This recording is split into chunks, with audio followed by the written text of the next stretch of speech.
What do we do about the kids? Well, that's a good question, because if you were raised in the auditorium church, you know that it's all about separating the family. That is, you walk through the door, the kids, you've got a nursery, you've got a toddlers, you've got a young church, you've got a children's church, you've got a teenager group. You can just imagine a family with a bunch of kids, and they walk through the doors and they scatter. And that's how many of us are raised in that sort of a church structure. In house church, it's very different because it's family oriented.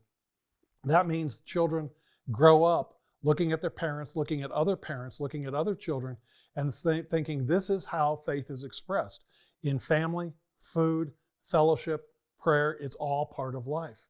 And so in house church, kids are not separated. Now, having said that, let me share some real practical examples of our experience over many years of doing this. First off, a meeting when children are present needs to be kept at a G level. That is a general audience level. You don't want to talk about gory stuff. You don't want to talk about adult-themed things. You want to keep it simple. Very often on a practical level, young children will play at their parents' feet. Sometimes the parents will bring a quiet things like drawing or something like that. Maybe, if you're in a circle, they're in a house church, maybe you've got a toddler or a child sitting behind the parent there on the floor or at their feet in front. Sometimes with older kids, you want to make it just a child-themed house church meeting, and they're all sitting on the floor while the adults are in a circle all around. Sometimes you may want to have the kids in for the worship part, and then you can say, okay, kids, you can go play. And whoever's hosting may have a backyard or may have a designated room, or the kids can play quietly while the adults discuss things. But because the walls have ears, when you've got little kids running around, again, you want to keep things in a G-rated discussion.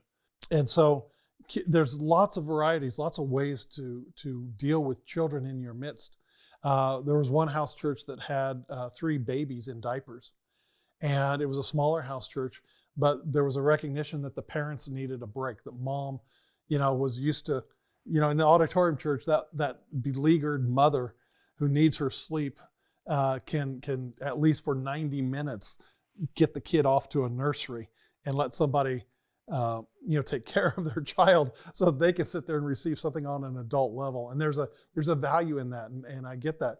So this house church recognized the need in their midst, and they agreed, men and women together agreed they would take turns just ministering to the babies and just watching the babies for like 20 minutes or 30 minutes.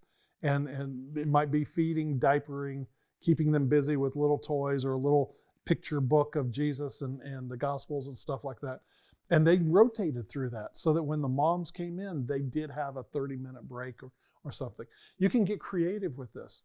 But the concept is this, that it's a whole family atmosphere, that children are part of it. They grow up thinking, wow, this is how we do church. It's part of a larger community. It's a family of faith.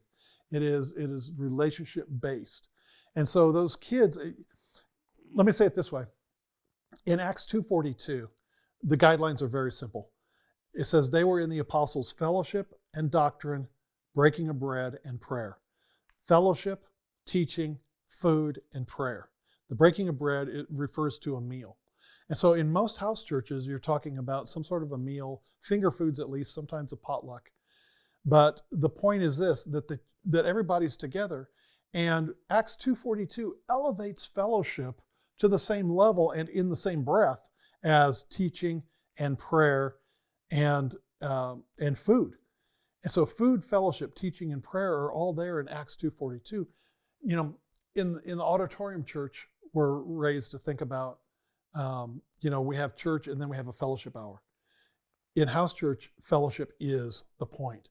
And it may not look like the kids are doing much spiritual when they're out on the playground set sliding down the slide together, but those kids grow up thinking, this is my person in the faith. This is the person who's connected to me and my parents in our faith. So what do you do about children in church, in house church? You include them where you can. You get creative, whether depending on their age, depending on their abilities, but you include them either in all or part so that they see that it's a whole family event, that faith involves the whole family.